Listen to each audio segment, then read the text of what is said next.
Tenemos en nuestros estudios a Silvina Adarves, bióloga, que gentilmente nos está visitando para hablar temas de interés. ¿Cómo anda, Silvina? Muy buenas ¿Qué días, dice? Gracias por el tiempo, por visitarnos. Un gusto. Tráfico ilegal de fauna silvestre. Ustedes han realizado un estudio, lo vienen haciendo. ¿Cuál es el resultado y qué se puede decir hoy al respecto? Bueno, este trabajo de investigación que se dio a partir de un proyecto de la Facultad de Ciencias Exactas, en conjunto con el Faunístico, fue de alguna manera la información de las actas de registro que tenía el Faunístico en cada uno de los ingresos de los animales que provenían de tráfico ilegal de fauna silvestre, poder identificar cuál era la biodiversidad que estaba vinculada con los delitos ambientales, ¿no?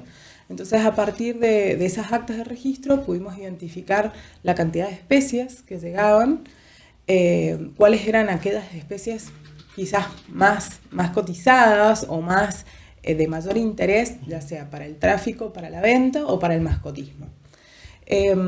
89 o 90 especies estuvieron involucradas dentro de lo que es el tráfico de fauna silvestre, y dentro de ellas nosotros pudimos hacer como un ranking de cuáles eran el mayor número. No sé, pero por decir, dentro de primero destacar que dentro de los grupos taxonómicos, es decir, dentro de lo que son las aves, los mamíferos, los reptiles, etc., dentro de lo que son las mascotas no convencionales más buscadas son las aves. ¿Sí? Entonces, bueno, primero pudimos identificar que dentro de los distintos grupos las aves eran las más buscadas. Y dentro de ellas, bueno, entre algunas de las que se destacan son el pepitero de collar o venteveo comúnmente conocido. Los más afectados son los machos, porque son los más lindos y los que tienen mejores cantos. Las diucas, los cabecita negra. ¿El venteveo es de los más buscados? En la provincia de San Juan es una de las especies tiene más un canto maravilloso el venteveo. Tiene muy lindo canto, entonces bueno, por eso las aves son las más buscadas. Claro. Y fundamentalmente también esto tiene un efecto a nivel poblacional, porque dependiendo de la biología de cada especie tiene una estructura poblacional, cuántos machos, cuántas hembras, cómo son las relaciones reproductivas que hay. Y entonces cuando se produce la extracción de los animales en estado silvestre, bueno, eso también modificando las estructuras poblacionales, porque bueno, no sacan a veces o los pichones o las hembras, sacan a los machos específicamente. O sea, indudablemente es alguien que sabe. No, por supuesto. ¿Y hay algún mercado paralelo, eso que se vende o se usa de mascota? ¿Cómo es? Bueno, hay las dos cosas, ¿no? Hay quienes los buscan y los venden, y hay quien lo compra, ¿no? Con esto yo quiero aclarar algo que me parece que es muy importante a nivel social, porque muchas veces hay mucha sensibilidad con respecto al uso de la fauna silvestre. La fauna silvestre es un recurso y como tal tiene que verse la posibilidad del uso, ¿no? Es como que uno por ahí tiene más empatía o más biofilia, que por ahí también se denomina, que es con algunos animales que son más carismáticos, que nos gustan más y nos dan un poco más pena, ¿no? Pero en realidad la fauna silvestre es un recurso y se puede utilizar. Lo que nosotros tratamos de transmitir con este proyecto es que acá hay una problemática, y esa problemática tiene que ver también hoy con cómo está establecida la ley de manejo de fauna silvestre está con un carácter netamente prohibitivo, es decir, que no se puede utilizar. Entonces, cualquier persona que realice la extracción de un ejemplar en estado silvestre estaría cometiendo un delito. Ahora, sí me parece importante destacar que no es lo mismo, quizás, un cazador que va con un arma, con mirilla telescópica, o que va con 10 perros, o que va con 10 motos y haciendo cacería en abanico en forma deportiva y solamente por gusto, en donde arrasan con un montón de animales, a la diferencia de quizás una persona que vive en zonas alejadas, que no tiene acceso a distintos mercados y que quizás hace la caza de una mulita o hace la caza de una mara porque lo ve como un recurso de subsistencia, como un recurso alimentario. Está claro. ¿Está bien? Está claro, entonces, sí. No es lo mismo. Y ante esta situación, entonces, lo que nosotros tenemos que ver es que la fauna silvestre es un recurso. ¿Puede ser utilizado? Sí. ¿Podemos establecer estrategias de manejo para que eso sea sustentable, sostenible, para que las poblaciones sean capaces de soportar y tener la resiliencia de permanecer y restablecerse? Sí. Y para eso lo que yo siempre destaco es la importancia de que las distintas reparticiones o áreas técnicas del Estado tengan los profesionales idóneos para eso, ¿sí? ¿Y hoy se tienen? Bueno, yo creo que... ¿Ustedes cómo trabajan? Digamos, ustedes dependen de la universidad. Nosotros dependemos de la universidad, entonces lo único que nosotros a partir de la función que la universidad puede hacer es a partir de proyectos de extensión, quizás mostrar, brindar información, acercar la ciencia, ¿no?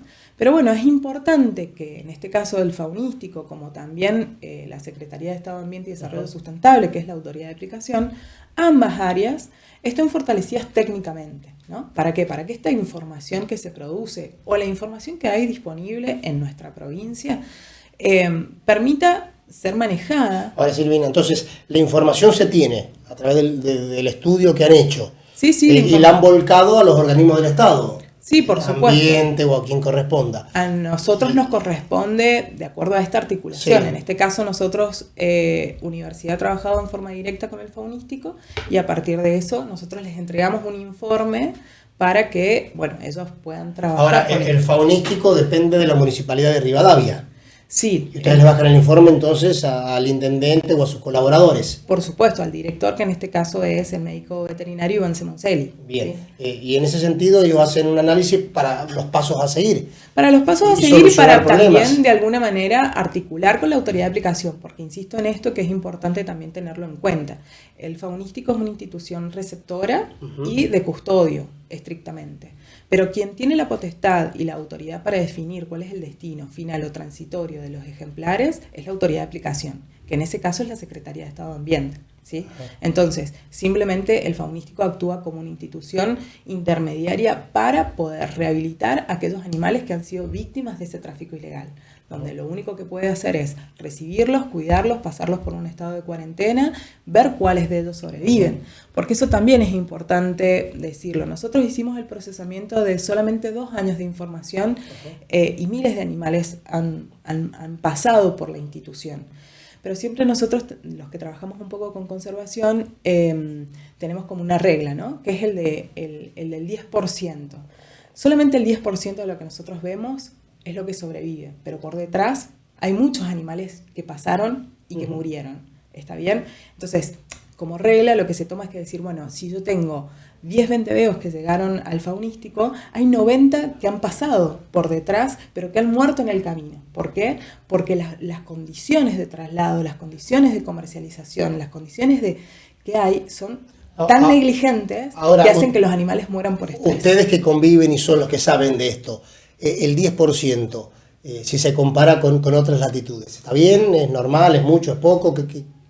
Digo, esta es como una regla que en general se utiliza a nivel nacional, ¿no? Lo que yo quiero decir con esto es tratar de dimensionar que lo que nosotros con este estudio mostramos es como la punta del iceberg. Es decir, a ver, el faunístico recepciona toda esta fauna silvestre que ha sido víctima del tráfico ilegal, pero estamos viendo solamente una partecita, que es lo que ha sobrevivido. Por detrás estamos perdiendo año a año mucho más. ¿Y eso cómo se soluciona, Silvina?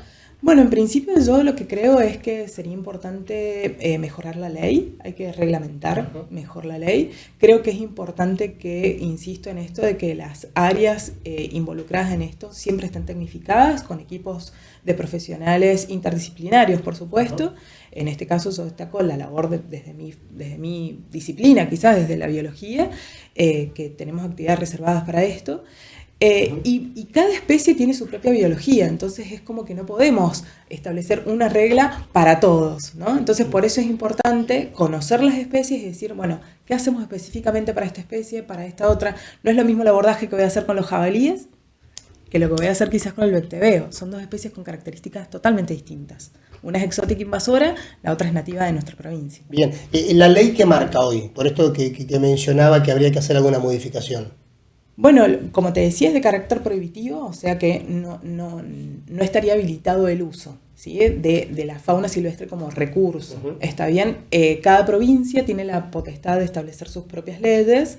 Entonces, por ejemplo, ¿por qué en otras provincias está habilitado, no sé, la caza del zorro o del puma? ¿Y por qué en San Juan no? Bueno, porque cada provincia tiene la potestad de establecer su propia ley. Y además cada región debe tener su problemática también, de acuerdo a la especie y demás, ¿no? Claro, pero las especies no tienen límites geográficos, entonces también es interesante, al menos en Cuyo, poder establecer no solamente estrategias provinciales. Y sí, pero por ejemplo, si hablamos de Mara como ejemplo recién, es de la región, digamos. Es de la región. Uno sabe que acá van va a encontrar. ¿Y qué habría que modificarle a la ley? ¿Usted ha hablado con diputados o con alguien de la legislatura para poder avanzar en eso? Nosotros no hemos tenido ese acercamiento puntualmente. Ajá. Porque si hay alguien que escuchar es ustedes, que son los que saben y conviven con esto, si hay que modificar alguna ley, ¿no?